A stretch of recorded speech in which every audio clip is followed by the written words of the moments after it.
Habari zenyu tena. Habari zenyu tena. Mimi naitwa MC Kibe, the Heavy Thinker. Nimekuwa na wakati kama 2 years hivi kufanya content na Mr. KK. Niliko kwenye wako wamefika, when alikuwa na kama Rijiji, mimi nilikuwa nafanya the character of the President of Kenya. That is Dr. William Samoei Ruto. So na the best thing about him, ile energy yenye alikuwa ananipatia, that is why hakuna skit yenye tulikuwa tunafanya na yeye akiwa Rijiji, nikiwa Uncle Willy yenye haikuwa ienda viral, kwa sababu ile energy ambayo alikuwa nayo, and he was very humble. Yani na feel nime lose a part, yani part kubwa sana, yani na feel okay, psycho emotional sana, but na feel nime lose a very very big part of me, a piece of me. Yani imekuwa that sad. That's why hata sijaweza kufanya content nyingine so far. Hata kupost anything kuhusiana na Rijiji na KK, nilikuwa namuita Rijiji, imekuwa very hard. Hata ukiangalia kwa pages zangu, because na mimi nataka kuambia mafans, you know, the first call nilipata, I think ilikuwa around 7 AM. It was from a fan. Akaniambia niaje Kibe, nasikia Rijiji amepass. Okay, sikuwa sure na that thing. Nikamwambia, okay, sijui sana, wacha ni confirm. Hata before nikate simu, Kafengo ndio tuliongea naye, akaniambia KK ametuacha. That was the saddest point of my life. Yani ilikuwa kwa noma sana. Sijaifikiria design. Nashikilia hivi simu nauliza Kafengo, unaniambia story ya ukweli ama kunaendaje? Nilishikilia hivi simu for more than 30 minutes. Being that kuna skit tulikuwa tufanya na yeye. Yeah, kuna kaunda, wale wanajua kuna kaunda huwa ni act nazo. So nilikuwa nimemwambia, juu tulikuwa tufanye content na yeye, nikamwambia tusifanye saa hizi, wacha ile content yenye inakuja yenye tunapanga, kuna kaunda ninangoja yenye inaundwa. So hiyo kaunda ikifika ndio tutapiga hiyo content. Hiyo kaunda ilifikanga that Friday. So ikakuwa weekend, singeweza kupiga. Una get? So Monday jioni ndio naambiwa mambo ilifanyika. Sijui personally kama ndaweza kuvaa hiyo kaunda tena, but itakuwa inanikumbusha something. Yeah. That is a sad story. Nakona naye. Thank you. Nice. Asante Kibe. I know I'm supposed to be passing this. Nimeona Baba Talisha akiingia hapa. Baba Talisha, ulitupea pesa yako? Na unataka kutupatia ngapi? Sitakwambia uongee. 10. 20. Wacha nimpatie mic. Mniruhusu, ni pesa. Ni pesa tafadhali. Mr. KK was a friend to me. Sija interact naye sana. Alikuwa ule boys wenye how men talk. Unajua wanaume watu tunaulizana uko fiti, unaendelea poa, ulipeanaga mimba, and that is it. As in that is what we used to talk mazee. Tukimaliza tunaongea story ya YouTube. Anafaa afanye series, anafaa afanye nini. I felt so bad time niliambia wamepass, niliona online. Nilikuwa around Kiambu, nikaenda nikamuona. I really didn't believe. I think nitaamini ikifika Wednesday. Now, the reason I'm giving this story, tulimjua, sisi wote tulimjua juu ya niambieni tusitaki niseme tulimjua juu ya Rijiji. And I commented on Nairobi Gossip, nikapata nini kadhaa zikitaka kuninyorosha. Watu wenye mko live, this is me sending a request. Najua tulikunyorosha, and we did what we did. This guy was imitating Rijiji, si ndio? Tunaomba hivi, watu hawajamaliza vitu huko nyumbani. Hata tuma mtu wa timu, labda ukikuja wewe mwenyewe tunaweza fanya ile kitu. Tuma hata mtu wa timu hata tupatie kitu kidogo. Ama nafanya makosa nikimwombea. We had him na alimpost. At some point alimpost na akasema, he was a good guy, rest in peace. At least because hakuwa mtukana. Unajua mimi apparently mimi Itumbi akinifukuza ni sababu mimi wanafanya video labda za kupasha gava, si ndio? But generally this guy hakuwa anampasha. I was told not to speak about this, but mtaniruhusu tu. Hakuwa anampasha, alikuwa anamuimitate tu. So to you and your team, mkiweza hata kesho wakati ya tuko, go and support us. I hope watu wa TikTok mtafanya hivi, si ndio? Nice. I did say this ati ndivyo pia nilikuwa na support hii side nyingine. But content creators wametuongelesha na najua mmekuwa mkiinject vibaya sana huko tukisemanga ile kitu fulani ya one term.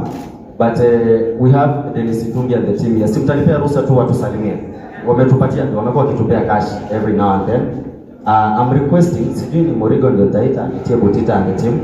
Yes, and then atatutia nani. Oh, okay. Makofi yaende Butita akitupea sana. Ndio maana nimekuja kuita. Okay, sawa. Good evening. Rest in peace KK amekuwa anajituma sana. Amekuwa consistent. Nimeinteract naye mara kadhaa but hatukuwa ipiga collab unfortunately.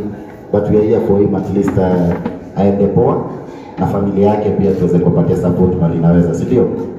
Okay, sasa I think nitaanza na pale mwisho kabisa tuko na Karo wa Ashas Kenya. Karo kuja useme mawili matatu. Mimi naitwa Karo, nafanya kazi ya event organizing. That's why ndio nilifika hapa. Nilianza kufanya ile kazi niliona nikifanya. Nimeshirikiana na the host, so I believe tutafanya kazi pia nao towards the final day.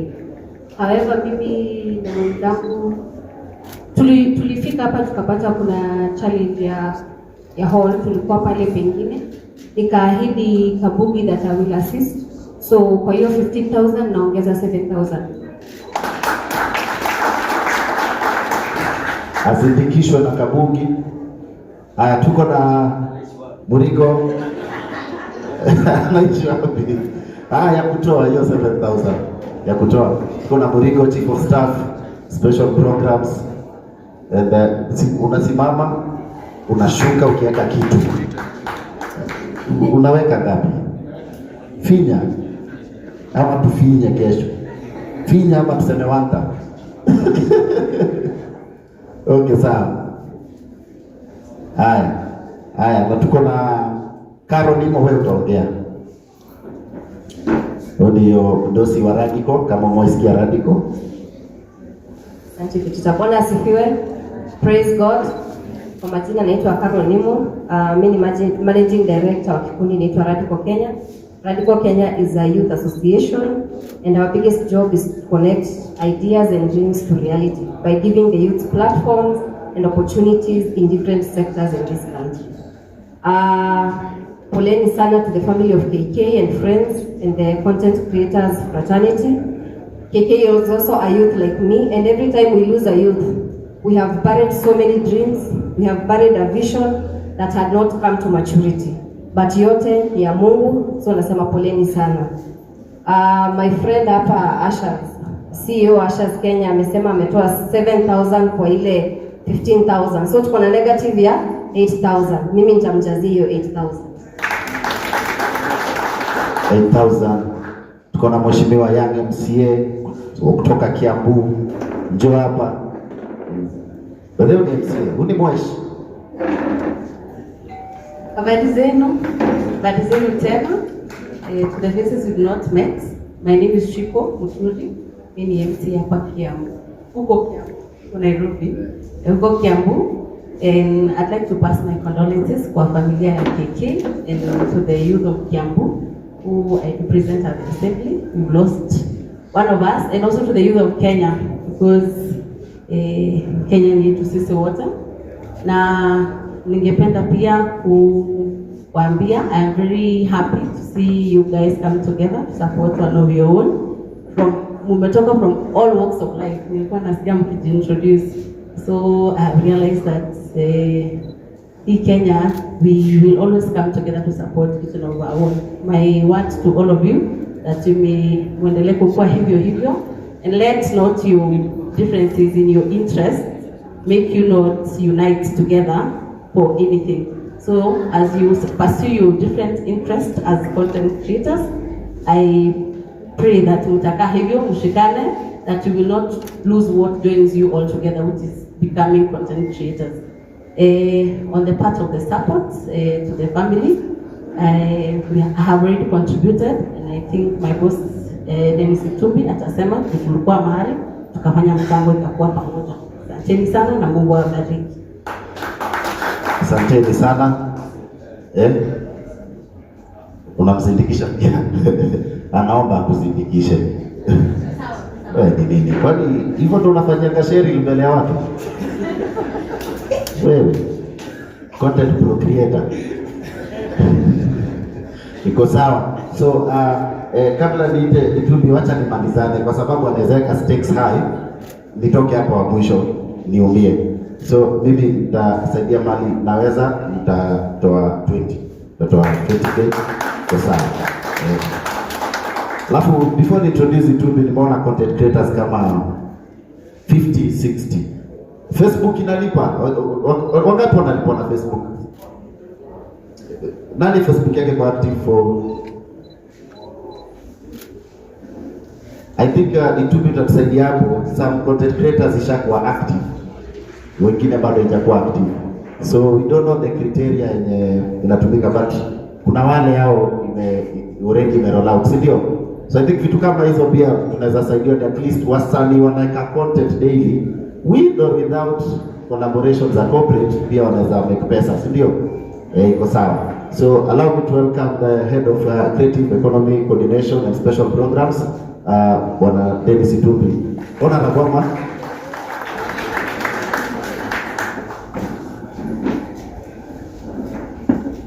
Hello everyone. Welcome to Connect na mwambie umesalimiwa na Itubi. Abana kuna wengine wajafanya umesalimiwa na Itubi, huyo msee mwingine hapo on the left. So, thanks guys. Thanks for hosting me. I come to mourn a guy I met at least twice, and I liked his ideas. So it's unfortunate that he has left us at his prime. So I'm here to say Paul and friends, people who work with him, people like me who are mostly his fans. So I come to say Paul sana na kusema kwamba it's unfortunate. In the last about 6 months I've thought about death. Allow me to tell you a little story. So one day, kuna msee alikuwa anafanya job with a guy called Death. So he managed to access his office, akakuta karatasi ya the next people who are going to be dead in the next few days.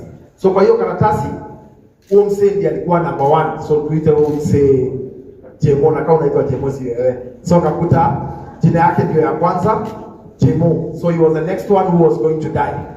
So huo msee kwa alikuwa na access na hiyo ofisi, akatime the next day. Akaenda akachange jina Jemo from number 1 to the last. Ule msee wa last akamleta number 1 akajiweka number last. So that evening akapiga huyo mtosi wake huyo msee Death akuje kwake home, they have dinner. So msee Death akakuja home.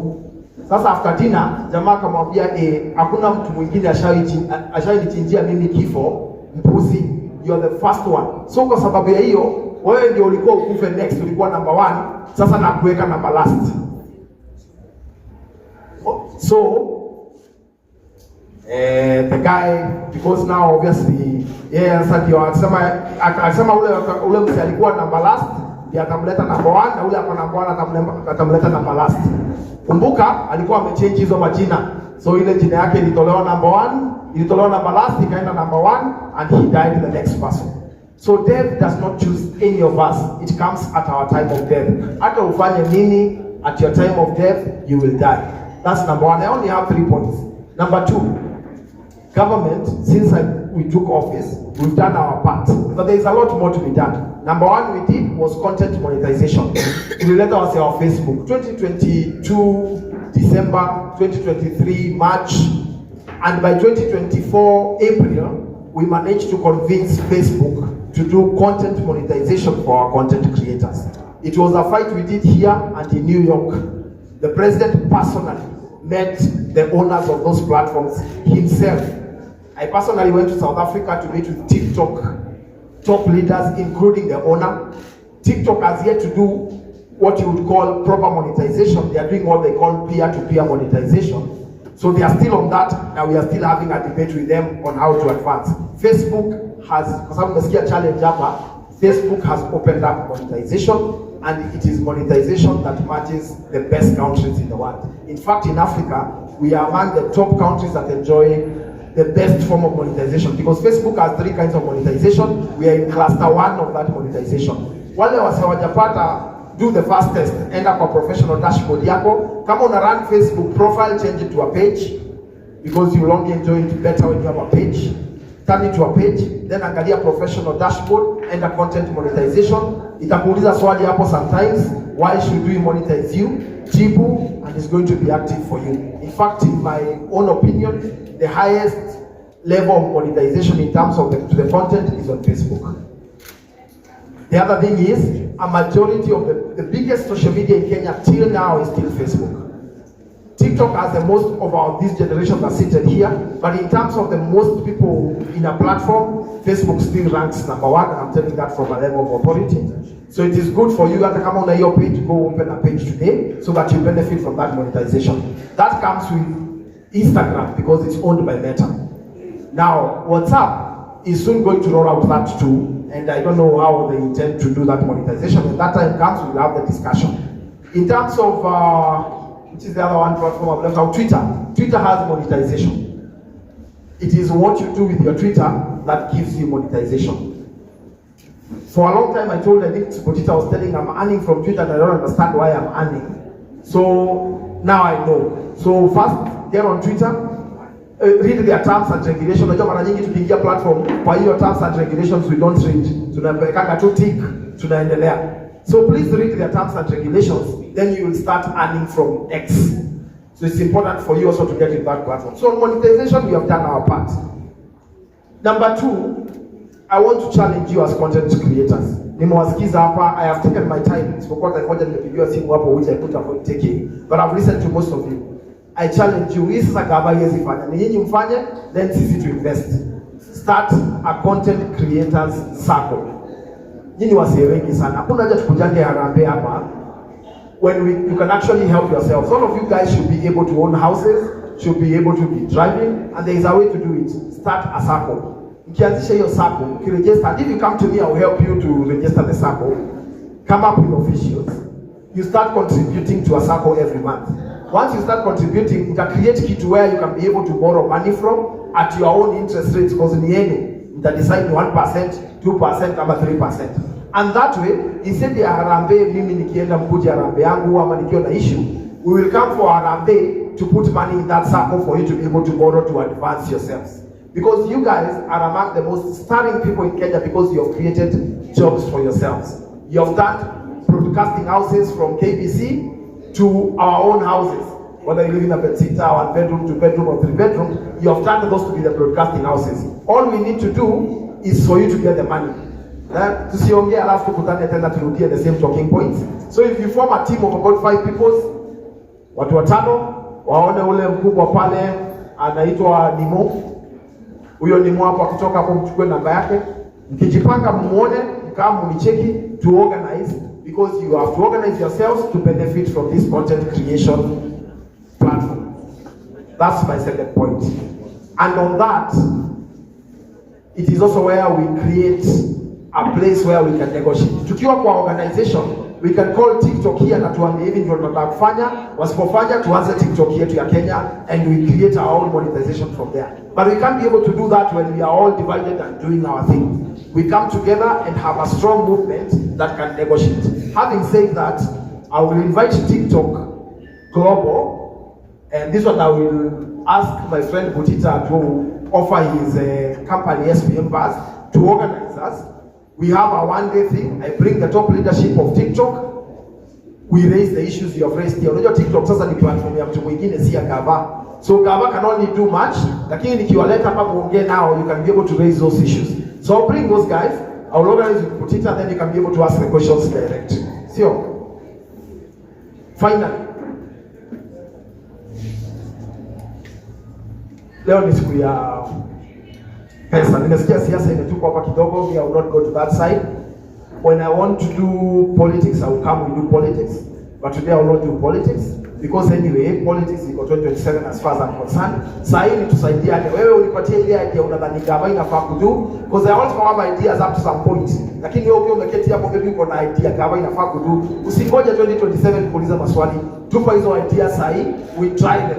Tukifail, we all have a democracy to choose the person who you believe will implement. But as of now, I am fully committed to ensuring that you guys benefit the best from this issue. As we speak now, there is an Australian director who wants to do a movie in Kenya. It's you guys. And he's doing a whole movie of about $1 million in Kenya, a story about Congo. They have been here scouting for the last 1 week. They are going to make a decision. Hizo movies ikikuja, si gava ita act. Ni nyinyi wasee ndio mtaingia kwa hizo movies. But right now, nikiwauliza how I get you, kila mtu atanipatia namba yake, but you don't have an organization per se.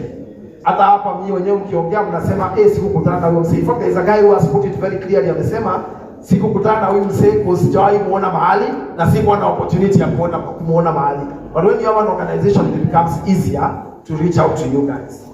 Having said that, ndio pia nisikuwe na monologue hapa, ndio tukawashe writing. Kafengo wako wapi?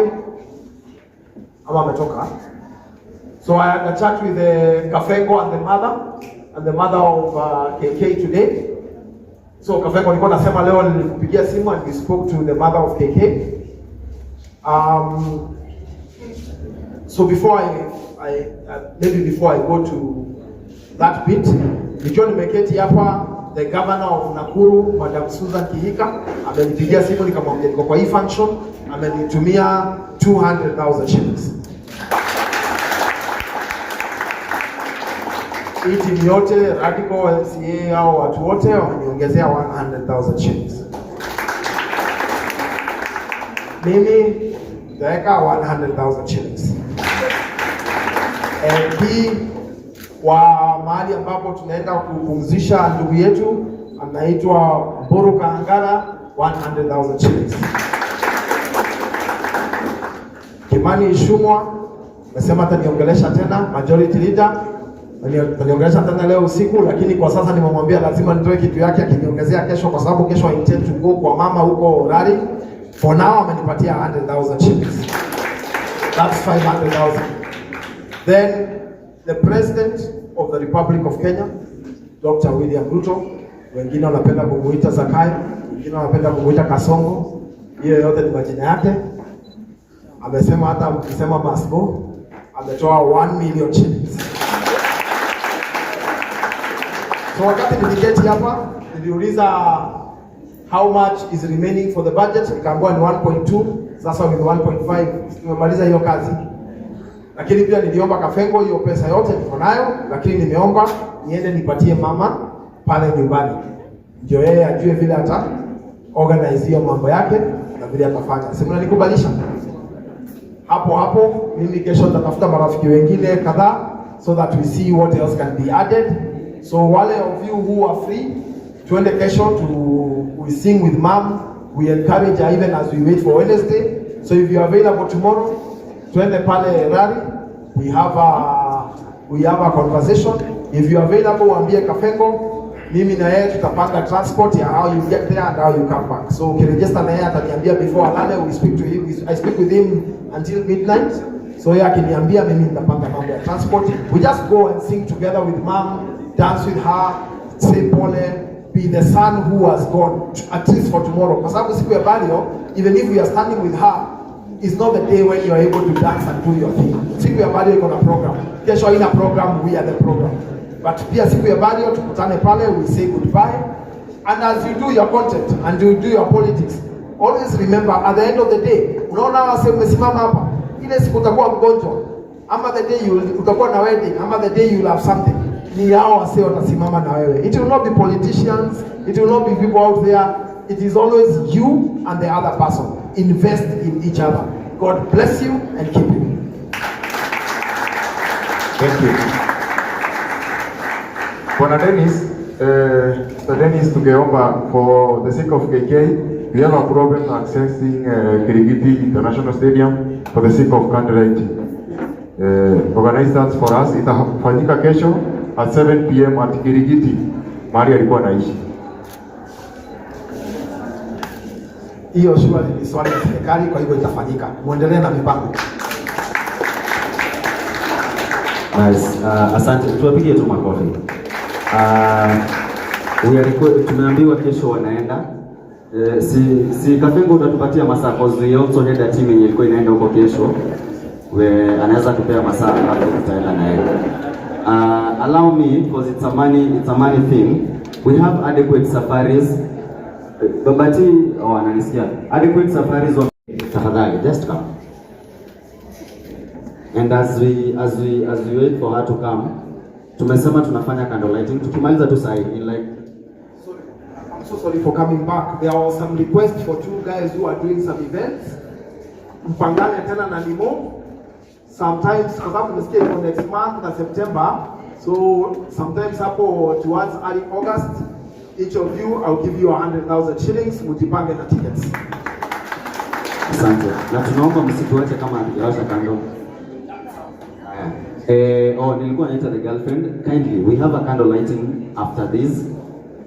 Itakuwa hapa chini, tutawa direct. Candles ni 100 tu.